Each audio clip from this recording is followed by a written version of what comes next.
Hello everyone, welcome back to another episode of my show. Hope you guys are doing great.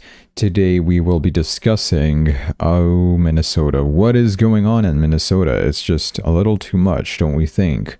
We're going to talk about, what is his name? I've already forgotten. Please, my stream title, save me. Alex Pretti. A man protesting ICE gets killed by ICE. And we will be talking about that. We will be looking at the footage in detail, so viewer discretion advised. It's all over Twitter. Surely I will not get censored on YouTube, right? Right? Either way, I mean, there's not much graphic footage other than just gunshot sounds, but my stream is muted either way, so you won't hear any noises. I'll be making the gunshot noises. We'll be analyzing the footage, like I said. We'll be seeing the views of either side, because there is always two faces to the war, the left and the right, as to who is in the right of this time. So, you know, Judge Matthew will be giving his decision at the end of the stream, or close to it. I'll give my verdict as to what I think from the footage. There is obviously some unclear stuff. There's no conclusive evidence, so to speak, as to who was at fault. But either way, we'll discuss that when we get to it, okay? I'm not going to just talk about the whole thing right off the bat, because we do have to talk about our analysis first on crypto, Bitcoin, etc. We will be talking about that. Another thing is the weather. Apparently weather is going to be pretty bad. And Trump is already taking action on that as well to help with the emergency, FEMA, whatever it was. And we'll also be talking a little bit about Iran and a little bit about Canada. So let's get into it. Bitcoin's current price is 89,181, still same price as yesterday. What do we do at these prices? What, are you scared? We buy $250 right here, right now, live. Boom, we just purchased another $250, dropping our average price now to 90,401. I should put out a tweet every time I buy, because it's such a big deal, right? I'll be like Michael's strategy, right? Who will just post, by the way, we just bought $1 billion worth of Bitcoin. No big deal. And we bought it at the top too, by the way. So yeah, I know we're a lot lower, but you know, still $1 billion every week. And we'll see what they come up with on Monday. They'll usually report how much they buy. I mean, we've been at 89,000 for the past 3 days now for Bitcoin. I'd be amazed if they somehow bought this top over here at 91,000 for whatever reason, or whatever Sunday pump we may or may not get. So yeah, I don't know. They always find a way to buy the top, but that's fine. They're the exit liquidity, and I'm but a retail trader trying to make it in the world.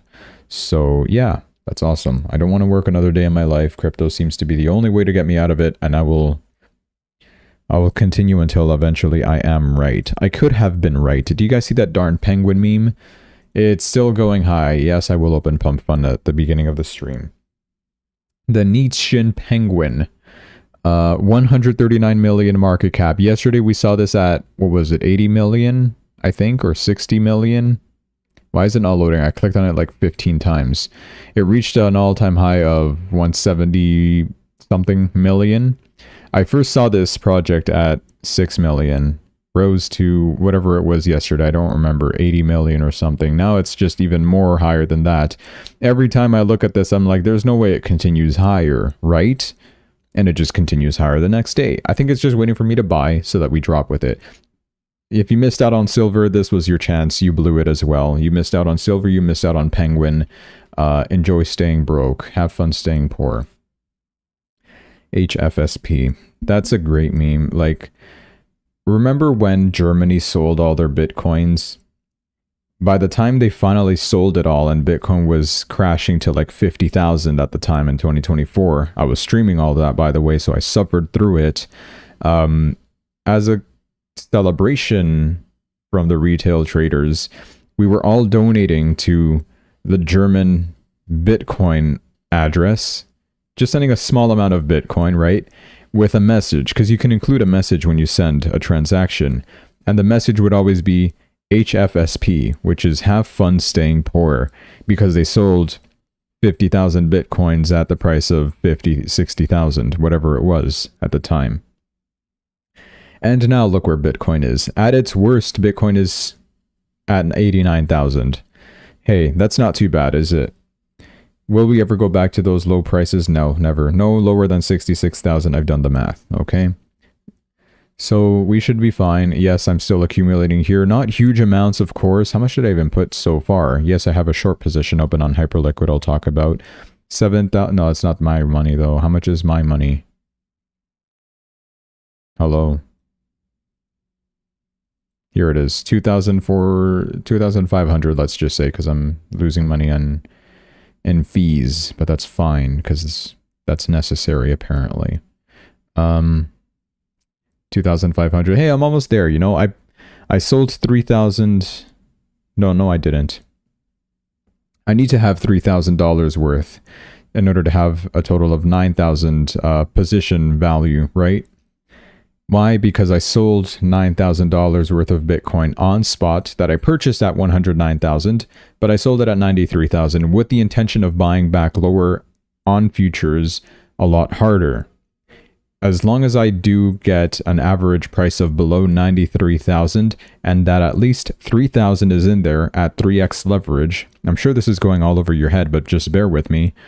That will equate to 3,000 times 3 is 9,000. So the 9,000 that I sold at 93, ideally I want that at a cheaper price. So that if we ever do rise back to whatever it was, 109,000, I can pay back the loan that I took out. Yes, I took out a loan to buy Bitcoin. I know I'm crazy. And it all got liquidated at the end of the day, but we ball. Who cares? And that was on spot. I got liquidated on my futures position, which I was doing 5x leverage on Bitcoin. Big mistake. I know Bitcoin doesn't seem like it moves a lot, but you can make it move a lot with leverage. But just don't go too crazy with it is my point. 3x leverage, you're safe. Even on altcoins, I think 3x leverage, now I'm starting to realize this, even 3x leverage on altcoins is actually a little bit too much. I'm just lucky that these ones are still alive. Ethereum, Solana, Link, and Sui. They're not doing great, as you can probably tell, and I'm paying a heavy price for it, not just in unrealized gains, but or unrealized losses, sorry, but also in funding fees. I'm paying hundreds of dollars already.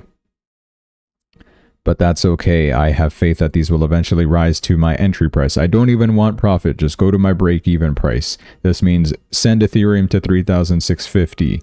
Send Solana to 175. Send Chainlink to 17. Send Sui to 234. And we have seen these prices, well, close to these prices before. Chainlink was about to break 15. That's close to 17.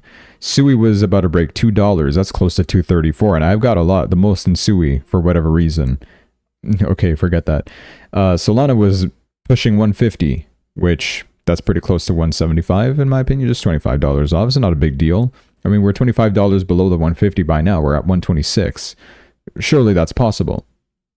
Ethereum was also pretty close. We rose to, what was it, 3,400? No, that's an exaggeration. No, I was right. 3,400 to 3,600. That's not that far off. These positions are savable, salvageable. I can rescue them. It's just going to take a bit more effort, but I do feel like that effort can still happen. Yes, I'm expecting a bit of a downer this week.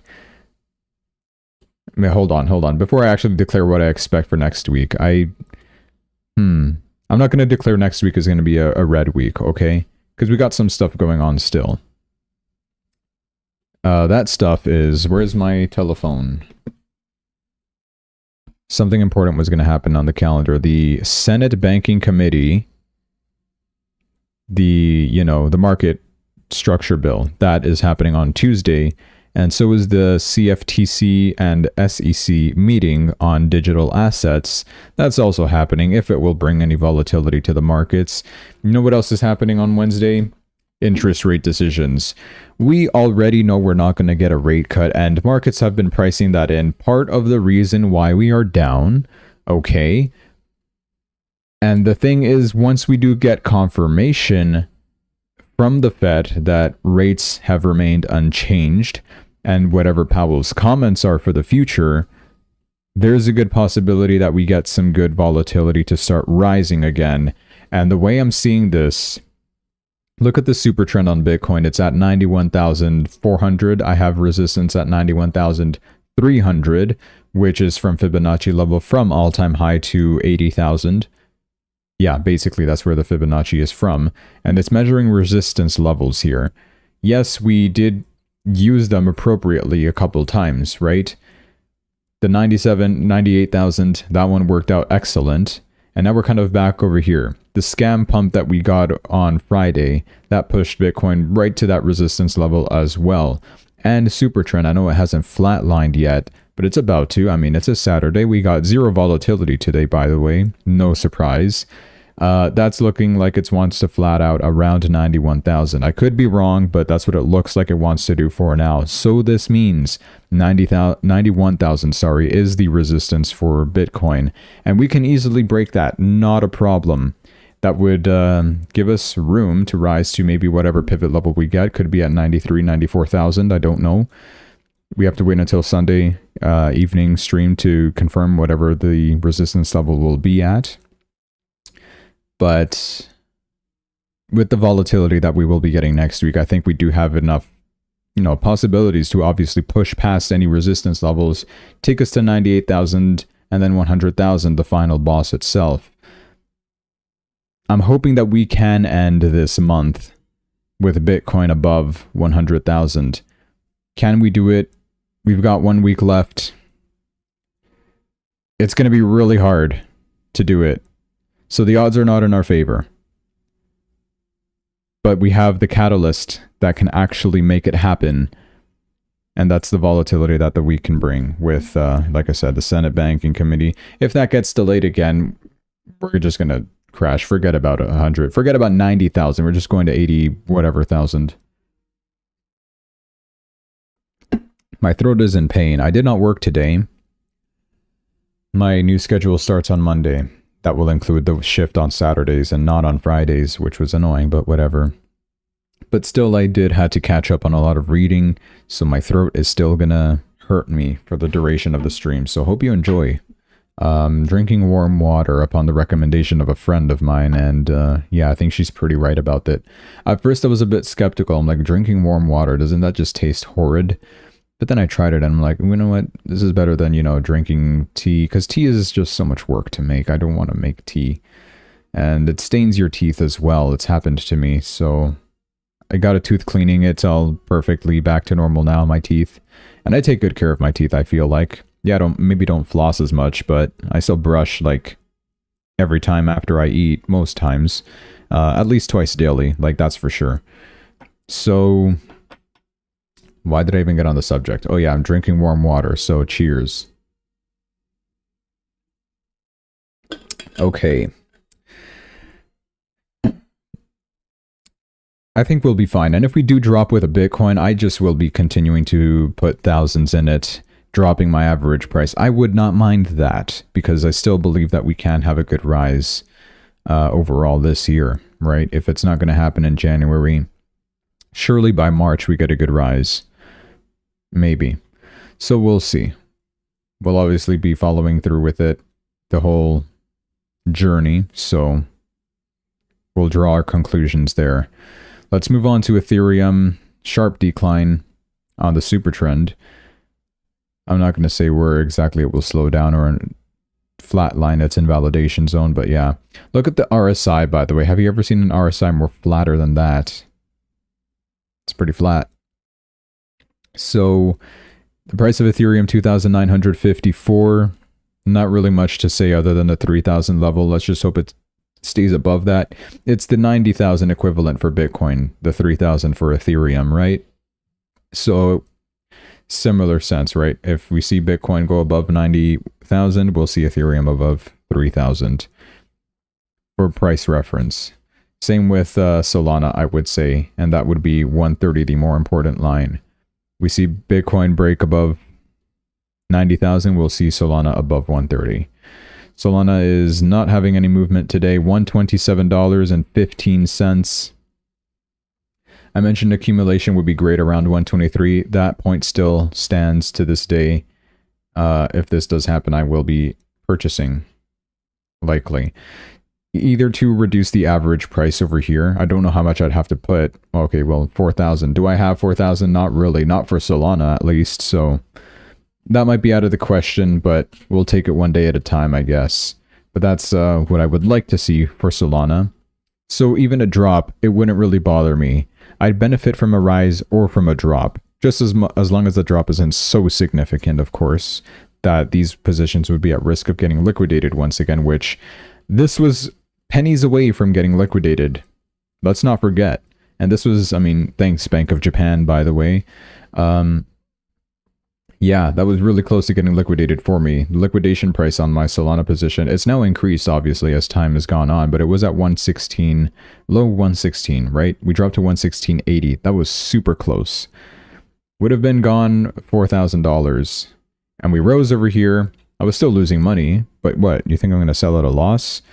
We lose it all or we lose none. No, wait. Either we lose it all or nothing, or we just leave the position open until we see a good gain. So that's the plan. I don't know. Lovely. Yeah, let Solana do its thing. Hyper liquid. Negative funding rate. No, never mind. It just turned positive. Unless I was looking at Solana and it just did an update. No, it literally just changed the funding rate while I was looking at it. That's not cool. We did the thing with Hyperliquid. I literally had it drawn. If Hyperliquid was approaching these prices, I would be shorting at the price of $23.50 is what I determined as a potential good entry. And it did. It did exactly that. It rose over here. I saw that. I'm like, you know what? Now's my chance. If I get stopped out, I get stopped out. But that would also mean Hyperliquid changes its trend to an uptrend. And what, you think Hyperliquid is... it's okay for this to happen? A rise of 5% on a Saturday? You're not going nowhere with that percentage, my brother in Christ. So I decided to short it. Already in profit. This was a bit more profit, but it's fine. $50 so far. Not too bad. This was supposed to risk 100, but I realized I messed up while I was opening my position. But I'm not complaining either because it worked out in the end. What happened is the price of Hyperliquid was a little higher than the $23.50. It was at $23.60 or something like that. And I decided, okay, I don't know if this will continue rising. So what I'm going to do is put a limit order at a lower price. If Hyperliquid starts dropping, it will fill my order and then continue dropping because we would have already found a top. That was my thought process. So I did the math. I put everything in, the values. I hit open order. And guess what the thing did? It ignored my limit order, filled it at whatever price it was, ignored me doing it at $23.50. It opened it at $23.55. And I'm like, okay, well, that's not what I wanted to do, but sure. I think I should be doing trigger then, right? It's got to be trigger. I don't know, because I don't know how to explain it. Like, if I was going to do this, I hope this does not mess up my order, by the way. Let me put like an extremely low price, 22, and I go open short. It says this: the price of the sell order is less than or equal to the best bid. It may be filled at the market price immediately. Okay, so that was on me then. I missed that dialogue. Proceed to submit the order. I thought this was just saying, yeah, continue with the order. Yeah, of course. I just clicked open short and there's a confirmation. Sure. I didn't read this. Okay, so that's something to pay attention to. You're not allowed to do what I was planning to do. And it just filled my order. But like I said, I'm not complaining because it actually filled it at a really good price. This was luck, okay? I predicted the top and now we're going lower. I expect it to go lower, at least to drop around. I don't know where specifically. I'm waiting for new pivot levels, of course, to be generated, but for the time being, I put an ambitious take profit at 1-to-3 risk-reward ratio. We'll see how it goes. It's going all right so far, so that's my move on Hyperliquid. Anything above $24, we'd be changing the trend upwards and we'd be looking for longs. Anything below that I mentioned, if we rise close to it, which we were, I decided to open a short position, and there it is. There it goes. Lovely. Sui is flatlining over here, but following this downtrend line quite perfectly. It looks like a snake slithering down a pole. I don't know if that makes sense, that analogy. But okay, price is 149. That sucks. Our lowest was 143, which I used it as an excuse to draw this uptrend line, which kind of still works. And your last resort is 130 something, low 130s for SUI as your last support. But the fact that the super trend has kind of dropped so much already, it's down to 157 currently, and it might continue dropping. That's a pretty good sign that we could expect the price to start rising, and it doesn't even have to rise that much, and it would already hit a an uptrend. The trend would switch already for it, and we would be looking for longs on SUI. So that would be interesting to see if that does happen. It's the same for a lot of these other altcoins. So what else do we have? BitTensor 238 flatlining, no big movement. 253s were downtrend invalidates and dropping. Boring price action, but 206 still stands as its last support that I would look for. I'm hoping that it doesn't hit that. Same with SUI, I'm hoping it doesn't drop to 130. I'm just hoping we obviously start rising from here. What do I expect for next week then? Is it a rise? Yeah, I do think it has a good chance of having a good rise next week. That's what I see. Unless obviously everything goes wrong, and yeah, forget about any chances of a bear market. If Bitcoin continues going below 80 something thousand, we never see 90,000 again, you know, that's when you'll see these altcoins start losing all these final supports that they hit on their lowest. What happened on the 23rd of December? I don't remember. I just got stop hunted, I think, on BitTensor for that drop over here. No apparent reason for it to drop that low, but whatever. We now use it as a historical price point. Monero is on its way down, kind of.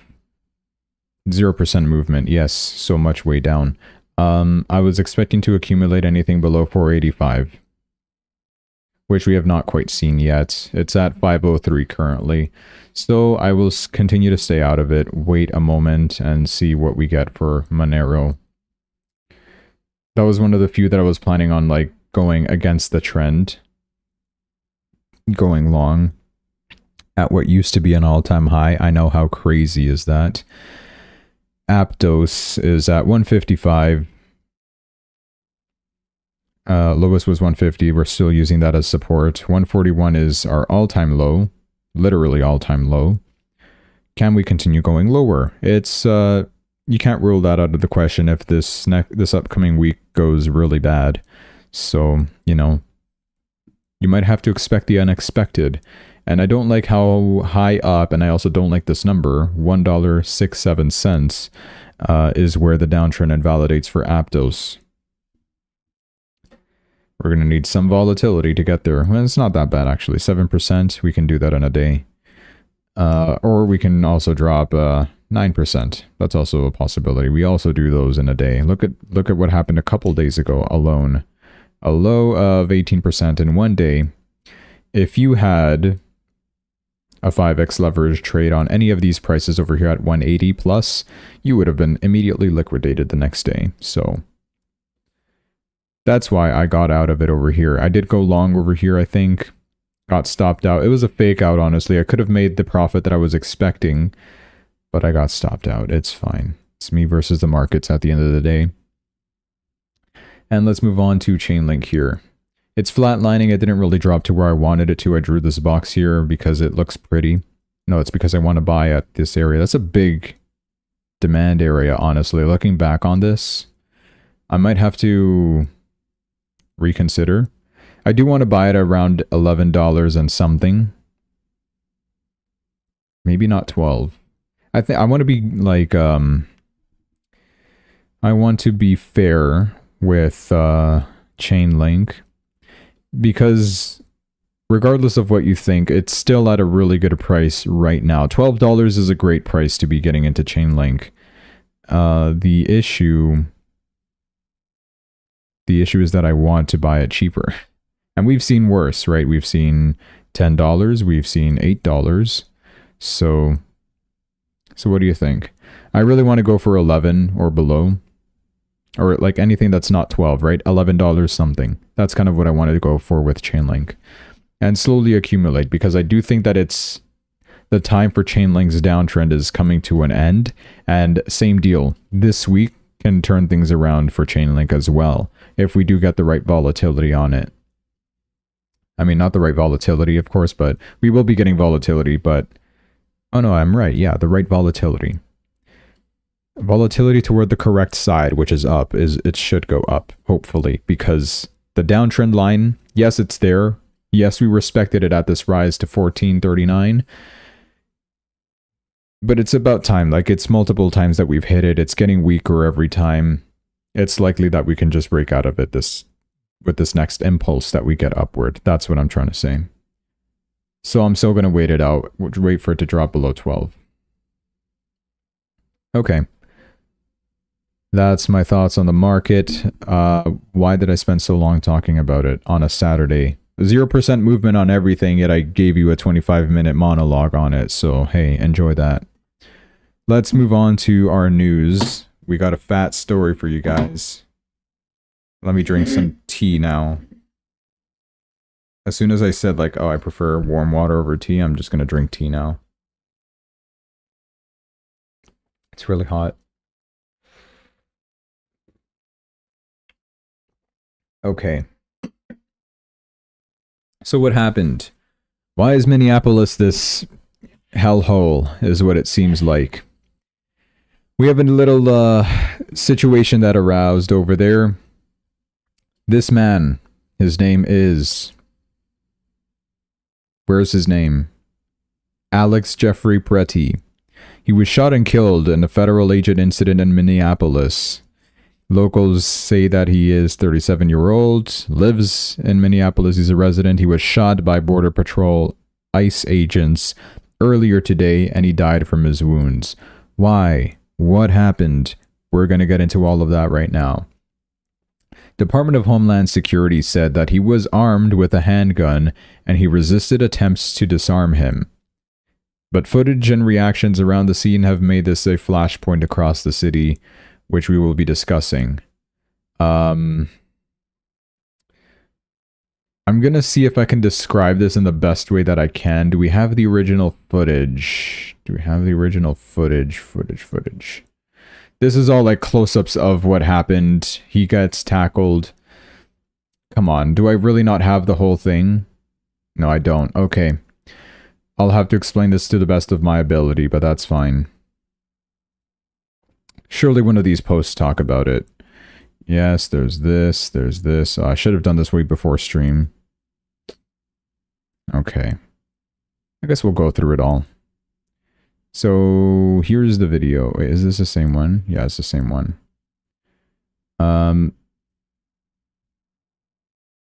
Back to here, sorry. These are all like... So today was a big protest day is what happened. It's a Saturday, people have nothing better to do, and we're just gonna protest ICE. That's what the mood was for today. Is that what they call it? That was the move? The mood? The vibe? Everybody decided to go out and start protesting. Okay, great. Then, you know, this is footage taken from a car, right? This man, please let me enlarge, is the guy that got shot. So he's just, you know, honestly, he wasn't doing anything wrong, okay? We'll say the facts the way they are. He was just... Okay. Yes, you should not be there. Yes, you should have better stuff to do rather than protest illegal immigrants in your country and stopping law enforcement from doing their job. But whatever, you're allowed to peacefully protest. Okay, he was doing nothing wrong. He just had his phone out and was filming ICE agents doing their thing. Yes, he was standing in the middle of the road, kind of disrupting. But okay, just push him to the side and, you know, leave him alone. And exactly that is what the ICE agents did. They walk up to him, they were like, hey man, what are you doing? Get out of here. And they start pushing him over to the side, you know. They apparently start pushing other people around him as well. And, you know, well, this video ends because the car drives off. And... Why can't I see the full video? Whatever. When I was getting ready for the stream, I had so many videos of this incident trying to get the best possible angle of it all. And then I just ended up deleting a bunch of them because I had so many repetitive tabs open. Okay. New video detail from the Minneapolis thing. According to video footage, it looks like the victim's gun may have been seized before the first shot was fired. So, for the record, yes, this guy had a gun. He didn't pull it out, though. Or maybe he was going to, and that's what we don't know. Yes, he had a gun and it holstered, but he was allowed to. He's exercising his Second Amendment right. I literally talked about this a couple days ago, the Second Amendment right. You're allowed to just have it, right? And it's questionable, though. Why would you bring this to a protest? I mean, maybe for self-defense, sure, okay, whatever, but how do we defend this for the guy? Yeah, he didn't pull it out. I don't think he did, okay? I may be siding with the left on this one. I'm sorry, but this is just what I see from video of it. I try to be fair. I try to be logical with it all. And like I said from the beginning, the guy should not have been there in the first place, okay? But he had a gun. It is what it is. The agents, the ICE agents, I don't even know if I want to go through all this. Basically, let me just explain the story. They tackle him to the ground. They start yelling, gun, gun. They see the gun, right? And one shot gets fired, just like this. Boom. Right there. Everybody starts panicking. They start stepping back, whipping out their own guns. You see this next ICE agent whip out his gun, as well as the rest of them. And then they mag dump the poor guy while he's on the floor. People are saying he was unarmed. People are saying that he didn't do anything wrong. He was literally just tackled by ICE agents and then just shot at. Other people were saying, no, he was on the floor and he was reaching for his gun. You see his elbow moving like to his waistband, trying to reach for his gun. One shot gets fired and everybody starts panicking and they're wondering, oh my gosh, what is going on? And then they start shooting him. I'm not going to turn on audio because it's all just a bunch of loud whistling and honking noises. It's giving me brain damage, but it's just a couple of gunshots. I'll do my best at explaining what these guys have been saying, okay? If you do really want to look at the footage yourself, it's all across Twitter. There's plenty of evidence on there. And then from this, of course, a lot of protests have emerged. People are in shock from this. We've got multiple angles of this because the lady, as you can see back here, is also filming. I think this is the lady. And some guy from a coffee shop or a ice cream shop, I think it was, also filming the incident. Yeah, so it got pretty crazy over there. What did Tim Walz say? I told the White House the state must lead the investigation. Let state investigators secure justice. As we process the scene, stay peaceful and give them space. The Senate has the personnel to keep people safe. Federal agents must not obstruct our ability to do so. Tim Walz, okay, whatever, pal. So now people are wondering, okay, so what exactly happened here? Who was at fault? Did Alex pull out his gun to shoot the ICE agents? Did he fire the first shot and then the rest of them step back and mag dump him? Or was it one of the ICE agents just taking his gun and shooting him? And I don't know. This is the slowed down footage of it. People are saying, focus on the guy on the gray jacket. Okay, first let me go back to here. So he approaches the guy while he's on the floor. He has nothing in his hands. He does not have a gun, okay? ICE agent in gray jacket is what people are pointing out. Here's the guy on the floor, Alex, on the floor. He starts reaching. This is the ICE agent with the gray jacket, still with an empty hand. At least that's what we see from this angle. It looks like he grabs the gun from his waistband right over here. Right? While the other ICE agents are like trying to beat him because he's resisting arrest. Okay, you should not be doing that either way as well. And then he starts stepping back and now he suddenly has a gun in his hand. Is it the ICE agent's own gun or is it Alex's gun? People are saying this is Alex's gun, and I have other footage from different angles I'll show later. So now this ICE agent has a gun in the hand and then a shot gets fired off. We don't know from where. Unfortunately, this car kind of covers the gun in this ICE agent's hand, so we don't see like any shot getting fired out of this specific gun, but a gunshot is heard nonetheless right here where I just paused the frame. A gunshot occurs. He's still holding the gun and running away because he's going to, put it away because he just took out a gun. And then the rest of the ICE agents mag dump him right afterwards. The video cuts there. So that's a big issue. Maybe. And here's a perfect stabilized footage from a different angle. And it shows everything pretty clearly. And I think this is the conclusive evidence that I'm going to go with. It seems like ICE kind of messed up on here. Okay. So here's Gray Jacket Man. Where is Alex? Alex is on the floor over here already. He's hunched over in this position. You'll see Gray Jacket Man, okay? Can I slow down this footage? Let's go half speed.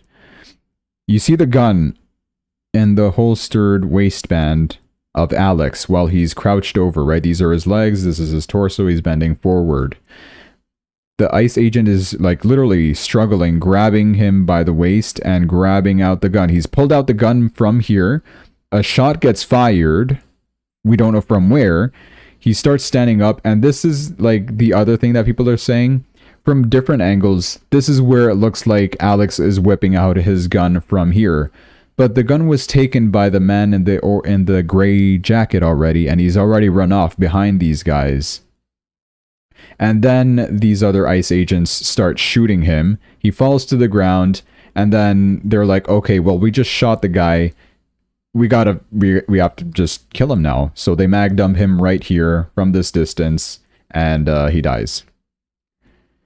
I think this is the most conclusive evidence that we have that Gray Jacket Man. I'll show the Gray Jacket Man once again. I think we got better. Yeah, there's a better angle right over here.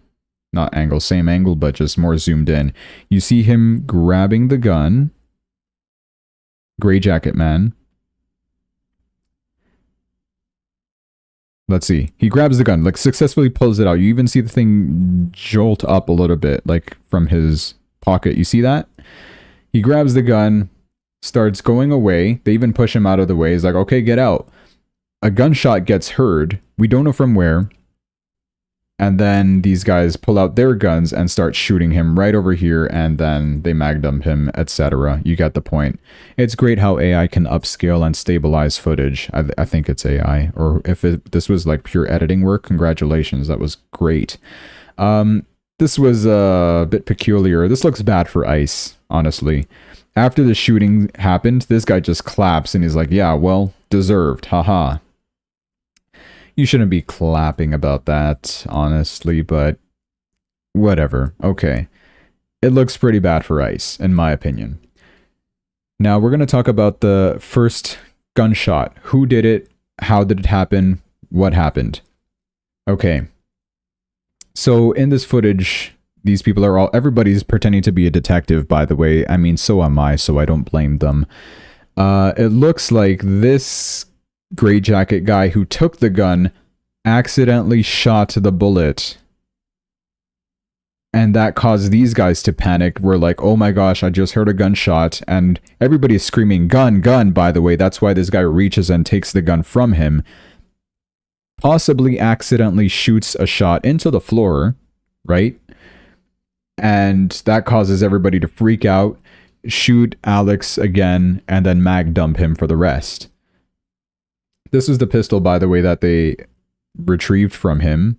It matches what is shown in this picture, right? You see the red dot sight, the I'm not a gun expert, but the colors. You literally just look at the colors, right? Oh, that's not what I wanted. Here we go. This tan part, this grip thing. Yeah, this is just another mag. It's not part of the gun. And you see that, like, it's quite literally the same gun. And we see in the other footage that, yes, he literally pulls it out of Alex's waistband. It does not look good. That means he was unarmed by the time the first shot was fired, meaning that it could not have come from Alex. And he was just standing up as well, because he heard the gunshot as well. And then he gets mag dumped. while not having a gun anymore, because the gun has been long taken from the man in the gray jacket. That's the best way I can explain it all. One of the officers shouts, "Gun!" Another officer disarms the man's gun in response, the gray jacket. The gun goes off uncommanded, slide visible to the rear in this frame, so the gunshot may have come from this gun, from the suspect's gun, accidental fire, and then the remaining officers shoot the protester in response to hearing the discharge. That's the official story that I conclude that I will go with. That is what I think happened. Let me know if I'm wrong. And, I don't know. We'll see what the official investigation shows, because there has to be body cam footage about this as well, which we will eventually see in the upcoming days. It's the same thing that happened with Renee Good. Same situation, right? Not obviously the same kind of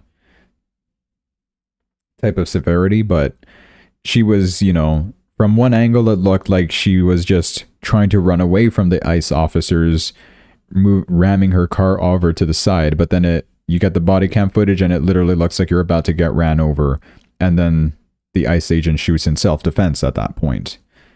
Sure, I think ICE won that battle against Renee Good, but now this one for Alex Pretti, it doesn't look good for them, is all I'm going to say. So there's that. After the shooting happened, you know, we see the people responding, and ICE agents, what a slip on the ice, by the way. Speaking of ICE. Then this happens, which is also does not look good for ICE. One of the people that is treating, well, now the dead body, he's like, okay, well, where's the gun? Where's the gun? I think somebody says it's over there or something like that, and somebody else points to the van because the man in the gray jacket already ran with the gun away to this other van. Even the camera pans away to it after they point it. It's in that car or something like that. Yeah, the agent in gray who was seen removing the gun from the waistband of Pretti before the shooting then says that he has it. More evidence suggesting that Pretti was unarmed when he was shot by agents in Minneapolis. Yeah, that's the result I'm going to go with. And everybody linking this video also are saying, like, look, this looks like he was pulling out a gun right over here. You saw that? I don't know. It was a small glimpse. This is Alex reaching for his gun and pulling it out as he was falling, and then he gets shot. That's what the people on the right are saying. This is justified. This was him. But what actually happened is this is his phone, is what other people are saying. And this does look like a phone, right? From this angle, at least. This looks like a rectangular thing. Because he was filming in the horizontal position the whole time before this, right? And then he gets shot and then, you know, etc.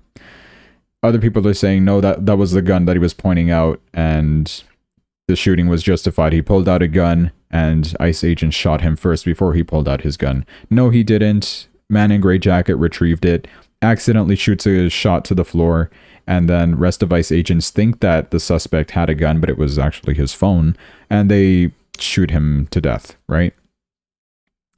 So, yeah. We're going to have to wait for body cam footage, of course, to confirm everything, but yeah.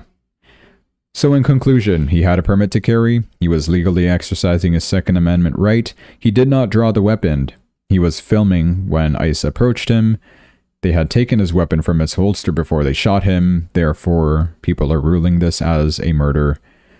Yeah, it does seem that way. For this one. Okay. I think, oh no, we still have more to talk about. This is the gun, like I said. Homeland Security came up with their response saying, at 9:05 a.m. Central Time, as DHS law enforcement officers were conducting a targeted operation in Minneapolis against an illegal alien wanted for violent assault, an individual approached U.S. Border Patrol officers with a 9mm semi-automatic handgun seen over here. He didn't approach them with the gun out. He just had it concealed, right? But okay. The officers attempted to disarm the suspect, but the armed suspect violently resisted. I don't know about violent resistance. I think I don't want to be that guy, but it does seem that way. Like, they're making stuff up here. They attempted to disarm the suspect, which you did successfully do. but the armed suspect violently resisted. He was being dogpiled. And yeah, he was maybe in an awkward position that prevented him from getting arrested. But ultimately, I mean, yeah, he was pinned down. All you had to do was just cuff him, right? He had no weapon. The weapon was taken by the man in the gray jacket. Anyways, fearing for his life and the safety of fellow officers, an agent fired defensive shots. Well, man in gray jacket accidentally shot the gun, is what I think, but okay. And then he was just mag dumped.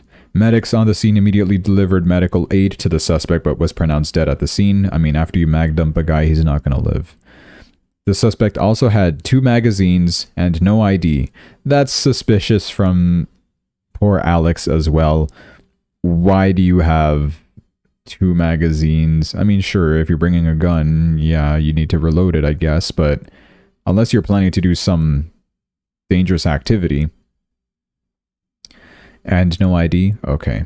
It looks like a situation where an individual wanted to do maximum damage and massacre law enforcement. Innocent until proven guilty. About 200 rioters arrived at the scene and began to obstruct and assault law enforcement on the scene. Crowd control measures were deployed for the safety of the public and law enforcement. Situation is evolving. More information forthcoming. What do the people say? He did get pepper sprayed first. I forgot to point that out as well. And then he was like trying to, I don't know, he was like, I don't know if he was just agitated because he got pepper sprayed, because he was like really grabbing onto this woman who was on the floor for whatever reason. People were saying, oh, it's because he was protecting her from the ICE agents. Okay, I don't know if it really looked that way. It looked like he was just dragging her around until they got like forced separated, and then he gets tackled onto the floor by the rest of the ICE agents. And, I mean, yeah, ultimately this, like, don't mess around with ICE and you won't get shot, which is obviously true. Just stay out of it, dude. It's a Saturday. Go watch what is on, the football game. Trump also commented on it, posting the same gun. Trump says, "This is the gunman's gun, loaded with 2 additional full magazines." That's what we're being told by these, by the Trump administration, is that this guy came prepared to kill because of the amount of bullets he had. And, I mean, he came with a gun. It was ready to go. What is that all about? Where are the local police, says Trump. Why weren't they allowed to protect ICE officers? The mayor and the governor called them off? It is stated that many of these police were not allowed to do their job, that ICE had to protect themselves. Not an easy thing to do. Why does Ilhan Omar have $34 million in her account? We're going to make this about Ilhan Omar.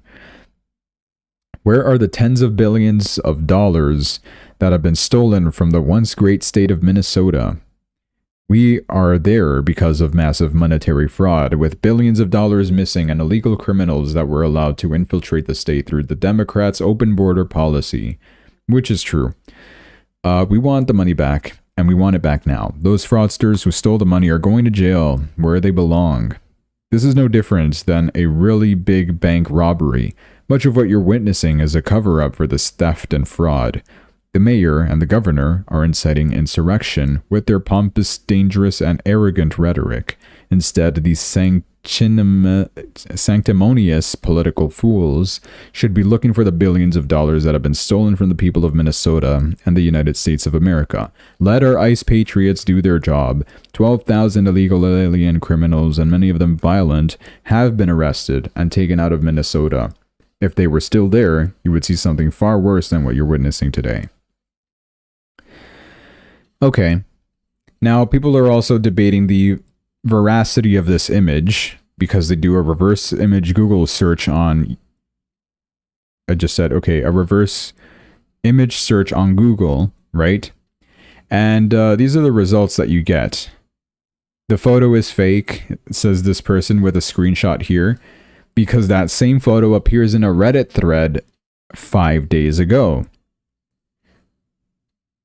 How? If this image was taken today, why does it exist 5 days ago? Now, this was debunked, as you can already see with the community note. It didn't exist when I first found it, but yes. The handgun image in this post is a recent photo from today. The thing is that it was posted to a subreddit that was 5 days old. So the image was posted today on a discussion that started 5 days ago, right over here. This is where the image, the origin of that Reddit thread image comes from. If you actually click on the Reddit thread, you'll see this is, you know, a lot of stuff, whatever it's going on Reddit from 5 days ago. And then this image posted 3 days ago, sorry, 3 hours ago of, you know, what we got today. DHS claiming to Fox News that they recovered a firearm on the person in Minneapolis. So there you go. Debunked. Take that. Now, this gun specifically, we have a gun expert to talk about it. Let's go. This gun is a Sig Sauer P320 Custom Works 9mm. Read not actually custom. It's more expensive off the rack marketing term package. The P320 is also known as the gun that goes off randomly when you didn't pull the trigger. Uh-oh. This one has included in the package a Sig Sauer enclosed red dot sight, which is cheap Chinese trash with a horrible reputation branded with the Sig name, and a threaded barrel. The owner did not purchase a weapon light. What? A weapon light. Okay, I got you. This reads to me as a gun purchased recently by someone who knows nothing about guns, perhaps in the last few weeks. No one competent would purchase a $1,000 defective pistol with a trash red dot and a threaded barrel that makes it longer, that they don't intend on using at all. Also notice the magazine. Sig Sauer metal double stack magazines wear down with use from the black finish to silver metal on areas with friction through physical motion. Okay, that's getting too much into the physics here. This is a brand new magazine, likely one of the two that came with the overpriced gun package. The pistol ammo also appears to be Sig Sauer branded Elite Defense 9mm hollow points. Don't want to read all that. Whoever got shot brought an overpriced defective Sig gun with Sig red dot sight and Sig ammo all at once, and I conclude there's someone who knows nothing about guns. Fits commie street agitator profile well. So, trash gun, and it's reputable for firing a shot on its own by accident. Also, what's up with the barrel? Anyway. And that would really explain, you know, the accidental discharge that set the rest of the ICE agents off when man in gray jacket pulled the gun away from the suspect. It makes sense. So that's the conclusion that I will go with. And I think I'm gonna be ready to move on from it. Yes, riots kept happening, hooray. And then police military vehicles started arriving, hooray. More crowd control. This also happened, which is just so odd. By the way, isn't this like the coldest weekend? We're having a cold wave and people are just actually going out to protest ICE. Come on, stay indoors, stay cozy. And I don't know what you people do on Saturdays, but okay. Clean your house. That's what I did on this Saturday. Homeland Security officer had the tip of his finger bitten off by a rioter in Minneapolis. It's pretty easy to do that in a cold weather. And I'm not going to show it because you actually see the whole finger chopped off in a little... You know those urine sample bottles? It's in there. I laugh, but it's honestly terrible. And how does that even happen? And she looks like the lady that did it. I think it's a lady. I don't know. They show two pictures, a lady and a man. I'm assuming they're together. The man looks like some Twinkie guy, and then the lady is just this... She looks like a Native American, like savage Native American. I don't know. Like the Indian Americans, you know? Okay, anyway, I'm just gonna stop. And yes, we know what Tim Walz thinks of this. He's already deployed the National Guard as well to safely de-escalate riots in Minneapolis. The situation is so out of control that the law enforcement can't handle it. There's also been talks about, okay, well, we need an insurrection act. Insurrection act, please, to fix this issue. What is an insurrection act? I don't even know. And I'm gonna look it up right now because I want to know. What is the Insurrection Act? Clearly, I'm not the only one who doesn't know. So it was the first thing that popped up. It's a U.S. federal law that allows the president to deploy military forces or federalize the National Guard domestically to suppress insurrection, rebellion, domestic violence, or to enforce federal law when states cannot or will not. Yeah, so I did imagine this was what it was. So I was right, I guess, in my little assumption. We're going to put the military into Minneapolis because it's getting that far out of control. The federal government must step in. But Tim Walz doesn't want that. He's like, no, it's okay. National Guard is okay. Our law enforcement will do fine. No, it's not doing that fine. What is the Democratic response to this? Another government shutdown. Let's go. Will it be good for us this time? I hope so. I mean, last government shutdown it started okay, and then it wasn't okay. So it got to a point where it just got a little too extensive. It overstayed its welcome, and we needed the government shutdown to end in order to make markets normal again. And then we just continued dropping after the shutdown ended anyway, so it was a lose-lose situation. Hopefully this time is different. I don't know. We're really oversold, or maybe this will just add fuel to the fire of what is the bear market right now. Anyways, U.S. government is projected to shut down this month, January 31st. Amid rising national political tensions. Didn't I have... Nope. There was another post from Kobeisi letter. Hold on, let me just so I don't lose my spot over here. They posted something as well about the shutdown. Another government shutdown is on the way. New tariffs on Canada potentially, which we'll talk about. Trump actively looking to acquire Greenland, which don't we already have that? U.S. Armada heading toward Iran. We'll talk about that soon. DOJ investigation into Fed Chair Powell. BlackRock's CIO, likely the next Fed chair. What was his name again? We talked about him. His interview at Mar-a-Lago. Where is Polymarket? Thank you. Why do I forget these people's names? I mean, he's so irrelevant, I've honestly forgotten. Fed chair. I do want to see if his odds have changed at all as well. Okay, thanks for deleting everything. Fed chair. Who will Trump nominate as Fed chair? Please load. Rick Reeder. There we go. 50% chance now. It was a little higher yesterday. Sure.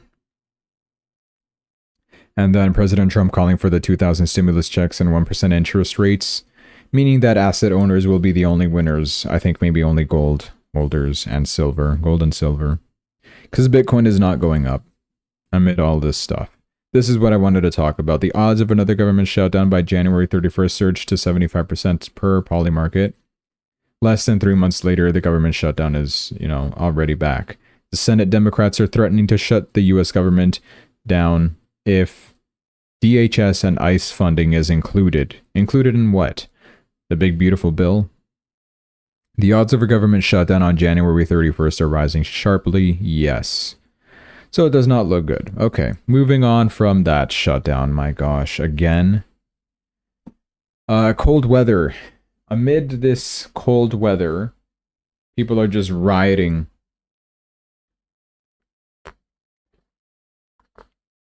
Like they got nothing better to do. I need to drink tea. Okay. So, yes, we talked about this. Ontario will be one of the coldest places on Earth, with temperatures as low as -50. Okay, now you've got me. You beat my Antarctica argument.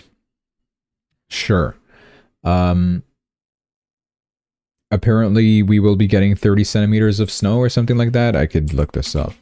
If I just look up 30 centimeters, I think we got the... Okay, what am I... Anyways, man. That's not... Okay, I did not do that, okay? Dude, 30 centimeters snow. I'm assuming that's just some e-girl. 30 centimeters. I did not know, I promise. Anyway, that's awkward. Should I cut that out in post? In Toronto, come on. You know what? Snow Toronto. It was something like this, the post that I was looking for. This is why I should have saved it beforehand. Now I'm just going through this garbage. Here we go. Environment Canada has upgraded the class of the winter storm headed to Toronto from yellow to orange, with up to 40 centimeters of snow now in the forecast. I have plans for tomorrow, and the snow is going to ruin my plans, but it's fine. We can work around it. And hey, you know what? It won't be that bad. If we do get 40 centimeters of snow, I'm going to go sledding, and I'm going to film it all with my drone, and that will be awesome. Lovely. And what is Trump doing about this? He is approving emergency declarations for Tennessee, Georgia, North Carolina, Maryland, Arkansas, Kentucky, Louisiana, Mississippi, Indiana, and West Virginia. We are working closely with FEMA, governors, and state emergency management teams to ensure the safety of everybody. Stay safe, stay warm, don't go to ICE protests. I have approved emergency declarations for historic winter storms headed to the great state of South Carolina, and the Commonwealth of Virginia. With the help of FEMA and our state partners, we will keep everyone safe, making sure both states have the support they need. We'll continue to monitor and stay in touch with all states in the path of this storm. Stay safe, stay warm, don't go to ICE protest. Lovely. On the other side of the planet, we have Iran. No, this is not real footage. Britain, the United Arab Emirates, and Jordan. They're anticipated to assist in intercepting missiles and drones fired by Iran, toward Israel after an American attack. They're prepared for it. They're willing to defend Israel. Okay. Meaning that America is expected to strike first. We don't know when that's going to happen. The pizza monitors are still at all-time high right now. The Pentagon pizza thing. So we don't know. And apparently, Iran's supreme leader, he's taking it seriously this time around. Unlike last week where he was just like, oh, the Americans will fall to their knees or something like that. I forget. We'll crush our enemies or something like this. He had escape plans to Moscow, but he never really left. And he never really took any security measures, I don't think, when it looked like the attack was imminent last week. Well, now it seems like he might be taking stuff a bit more seriously. Iran's supreme leader, Ayatollah Khamenei, has reportedly been moved to a fortified underground shelter amid fears of a possible US strike. Is it going to be the same one that he was at before? Remember what the first time we bombed Iran last year? We were like, hey, Ayatollah, that's a nice little bunker you got there. It'd be a shame if we, drop one of our bombs in there. We can see it from here. But we'll let you live, They literally spared Ayatollah's life last year. And now this time, I don't know, this year we will not spare his life, maybe? Have you seen the footage that has been coming out of Iran? It's also pretty crazy, like a lot of dead bodies, a lot of dead people in hospitals as well, including children. And that's where one should draw the line. I don't know how much longer that's going to go for, and this is just little footage that is being recorded off a phone and released through Starlink because they still have a blackout over there. So it's getting pretty crazy in Iran. Apparently Trump talked about this, and it confirms my suspicion that they used a special weapon to I don't remember if I talked about it on stream. Surely I did, because I did see it on Twitter. I must have saved it and shown it to you guys. But when we captured Maduro, there were claims about... Yeah, I think I did talk about it. One of the Venezuelan soldiers were like, oh, we don't know what tactics these Americans used on us. There was this, gas that was deployed where people were like... what was it? They were... Something about in their head gave them a huge headache. They fell to the floor. Some of them just exploded, something like that. I don't know. It was something, right? It was some gas that literally made them, half of the guards die from the Venezuelans, while the Americans came in with their protective gear and gas masks and were able to, take Maduro, kidnap him, and bring him back to the United States. Trump commented on this actually, and he said, the US military deployed what he calls the discombobulator to ensure the capture of Maduro during the raid. The discombobulator, huh? Can I, like, look up what this is? The secret discombobulator, the mysterious weapon that made enemy equipment not work. Okay, that was what it was? I thought it was something more. Some sort of sonic weapon, which affected the brains of the Venezuelan soldiers. That's what it was, yes. R/aliens, that's funny.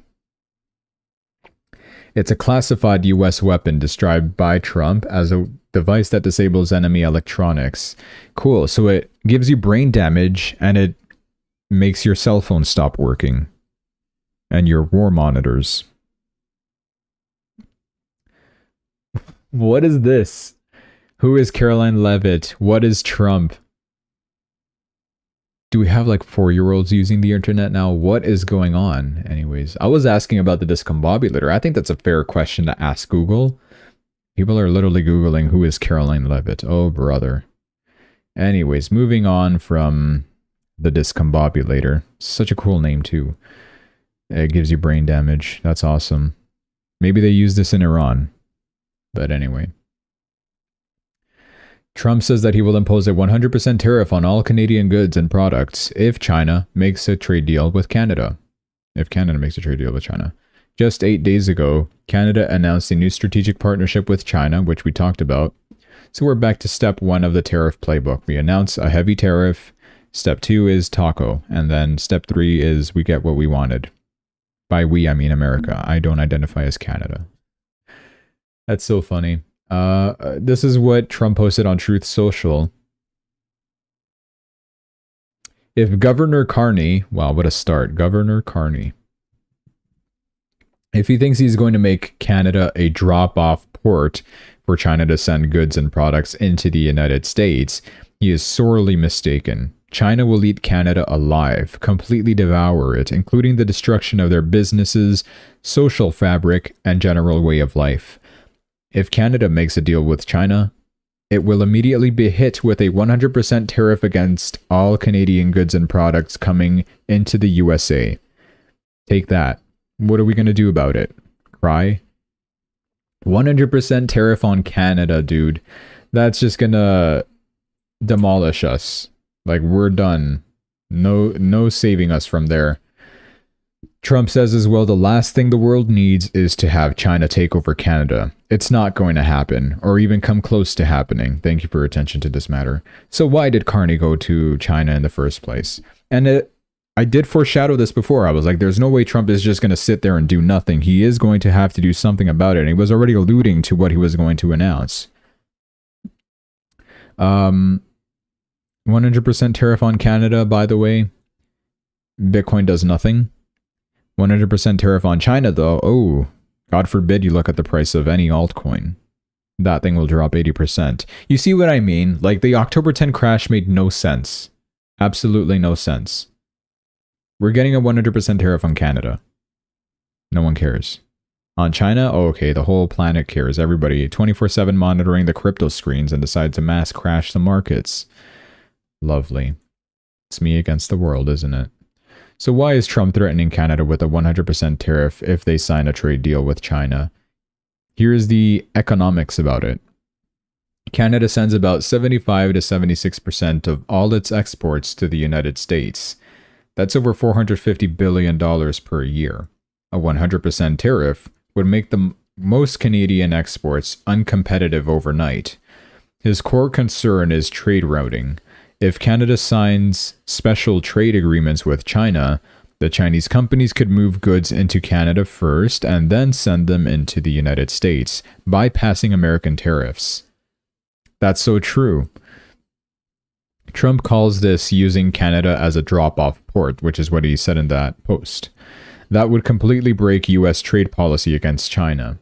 We have already seen what tariffs can do. In 2018 to 19, the U.S. imposed a 25% tariff on Canadian steel, 10% tariff on Canadian aluminum, and Canadian steel exports to the U.S. fell by 41%, and aluminum exports fell by 19%. About $16.6 billion in Canadian dollars of trade was disrupted. Some Canadian plants cut production and jobs. Supply chains became slower and more expensive. And that happened with just 10 to 20% tariffs. God forbid we do 100% tariffs. How bad would that be? That would hit the autos, auto parts, energy exports, aluminum, manufacturing, and steel. Canada's economy is deeply linked to the US trade, with the US equals roughly 2/3 of Canada's GDP when you include direct and indirect exposure. At the same time, Canada has been trying to rebuild trade with China. China is a major buyer of Canadian agriculture like canola and seafood. They tariffed us 100% on canola, didn't they, at one point? Canada wants access to Chinese electric vehicles, I don't know why, and battery supply chains. Canada wants to reduce dependence on a single trading partner. Big mistake, we should keep this single trading partner. I don't know, they don't want to be bullied by the US, but they're still going to get bullied by the US, so I don't know what the point is. Economically, that makes sense for Canada. Politically, it puts Canada in the middle of a US-China conflict where Canadian economy will face a major economic shock along with the markets, and I can't wait for it, because I'm going to suffer the most. Canada loading. Okay, pal. GameStop. I know I talked about it yesterday. I think it was yesterday. I already forgot. But yeah, GameStop already sold off half of their Bitcoin holdings, which that was not good. And now they sent the rest of it. All of 4,710 Bitcoins that belong to GameStop were sent to Coinbase Prime, a platform typically used for institutional selling. The firm bought the coins in May last year for $504 million at an average price of $107,000 per Bitcoin. Okay, $500 million. They raised $1 billion. They have $8 billion. They only spent $500 million to buy Bitcoin. And they bought it at $107,000. Never sold it at, an all-time high. They bought it in May. And they've been holding on to it this whole time, and now Bitcoin's $89,000, $90,000. Now is when they sell. They're selling it at a loss.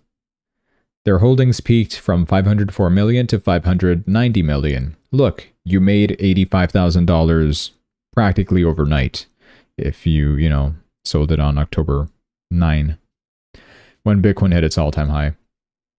With Bitcoin now at 89,000, a sale would imply an unrealized loss exceeding 81 million. So instead of making 80 million, you're going to be losing the 80 million. Stonks. At its height, GameStop ranked among the top 25 largest Bitcoin holders globally. Even, what's his name? Eric Trump was so proud of, look guys, we overtook GameStop, and guess who's next? I don't remember who was next, but where's American Bitcoin? Here, American Bitcoin. This is Eric Trump's company. They had 5,400 Bitcoins. And GameStop, okay, well, never mind. That's currently what they have, 4,710. It looks like they will be selling the rest of it off. It's not confirmed that they did sell. But yeah, is GameStop actually selling? There's no confirmation yet that they've actually sold. I thought they did. They're losing $76 million at current prices. Why would they sell now? They haven't confirmed a sale, only transferred to Coinbase Prime. Oh, so there's no actual confirmation that they sold. GameStop sell. Can't wait to find another e-girl. GameStop to sell its entire Bitcoin treasury. GameStop, I just read this, didn't I? Do we have any confirmation that they sold? Nope. They filed to sell up to 45 million shares. That's old news. No, there's no confirmation that they sold yet. Okay, good to know. But that's dangerous though. Why are they moving it to Coinbase Prime? Obviously to sell it. And with that, that's all the news that we have for today. And Bitcoin's on its way down, 89,000, almost flat. Okay. I'm going to confirm what we can expect for next week by tomorrow. Whether it's going to be an up week or a down week. I'm going to be mainly looking at pivot levels, of course, to see where those would lead us. Honestly, with everything that's going on, I don't know, man. Next week could be phenomenal for us. Or it could be boring. It could be boring because the market bill structure, Senate Banking Committee, the vote can just get postponed again or delayed.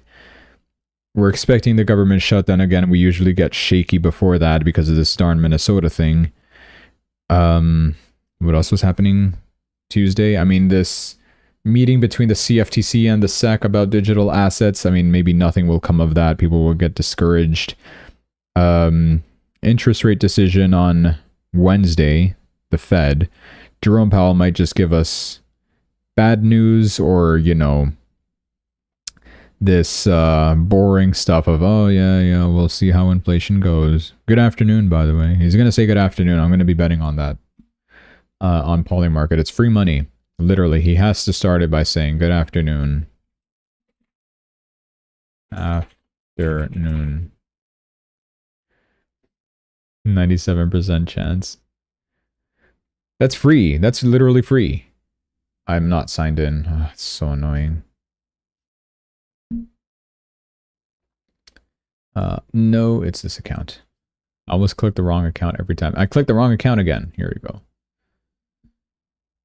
Here we go. Where's my money? Am I betting on something already? I don't think I am. I'm not. Okay, great. He's going to say the word inflation 40 plus times. That is just an insane bet. That's crazy. Oh, they're expecting even more than that. 60 plus times. He's going to say the word job more than 15 times. He's going to say good afternoon, yes or yes. So, max long we make. But what if he doesn't say good afternoon? Surely he does. Surely he does. He says the word sorry. 80% chance of that. What is the lowest one? Not our job. Too late. Assumption. Median. Trump. Surely he says Trump at the meeting, right? Unless he completely avoids that. Unless he says like keywords like, oh, well, the president this, the president that. What if a reporter asks him like, Mr. Powell, what do you think about President Trump having this criminal investigation into you with the DOJ? And he's going to be like, oh, well, the president. He's not going to say Trump. So that might be shooting yourself in the foot. But it could pay out really good if he just does suddenly say Trump. I mean, look at this payout, dude. If he does say Trump, it's either that or I lose all my money. $300. That's pretty funny. What is SEP? What is SEP? I never heard of that. Simplified employment pension. Is that what it is? Fed. Federal Reserve. What does that mean? Oh, SEP, like September? No, the SEP, the dot plot, that's what it is. Why don't you just call it a dot plot? Why do they call it SEP? The dot plot, if you don't know, is a plot of dots of what the federal governors are voting for, how many rate cuts they're expecting, right? They'll put a dot on, we expect the rate cuts to be this low. I don't know if I could really pull one up. I have no idea where to get one. Summary of economic projections. Oh, it's a PDF file. All right, great. Well, come to my computer then. This is the dot plot. This. And the way we read it is in 2026, this is where one Fed governor is expecting the interest rates to be between 2.0 to 2.25. We obviously know that this is Stephen Moran. Like, who else is this oddball going to be? And then you can kind of determine where everybody else is expecting things to be. The current rates are, what are the current rates? Don't ask me, dude. It's like 3.50.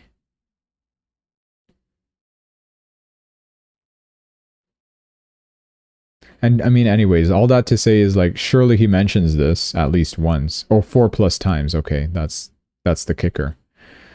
Yeah, current rate is 350 to 375. So 350 to 375. 4 people believe that we're going to stay at that rate for the whole year, right? This, we're talking about end of year. Three of them actually think we're going to hike rates once. Nobody thinks we're going to hike rates more than once. So at least, there's that. And we have another 4 expecting it to have 1 basis point cut. We have 4 more expecting 2 basis point rate cut. And then we got the oddballs. This is probably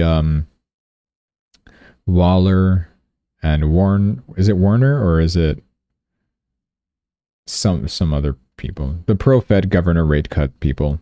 And then obviously this is Stephen Moran expecting rates to be at this low. That's pretty funny. Okay. So that's what it is.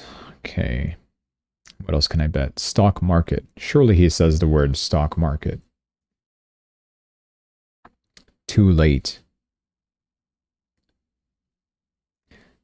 Why? I'm so confused. Assumption. Why would he say the word assumption? That's a bit spooky. I don't know. Great. I got logged out already. Okay. So yeah, anyways, that is what was I explaining? So that could bring us a down week if, Powell just says, yeah, no, don't expect any rate cuts anytime soon, which we really aren't. For the next 2 meetings after this one, we're expecting to keep rates the same as well until Powell leaves, and then we put someone more pro-Fed rate cut in the office, and it's probably going to be the BlackRock guy. As much as we may disagree with him, I don't know. So there's that. That could be bad. Are we getting any economic data next week? That's also what I wanted to check. Monday, no we're not. Tuesday, no. ADP numbers. Wednesday is the Fed interest rate decision. Thursday, jobless claims. Friday we get PPI. And that's about it. And then January 31st is a government shutdown. Yes. That's fine. I will just continue to buy if we drop. Simple as that. Okay, that is all for tonight, guys. Thanks so much for watching. Hope you enjoyed. Like, subscribe. See you tomorrow. Have a great rest of your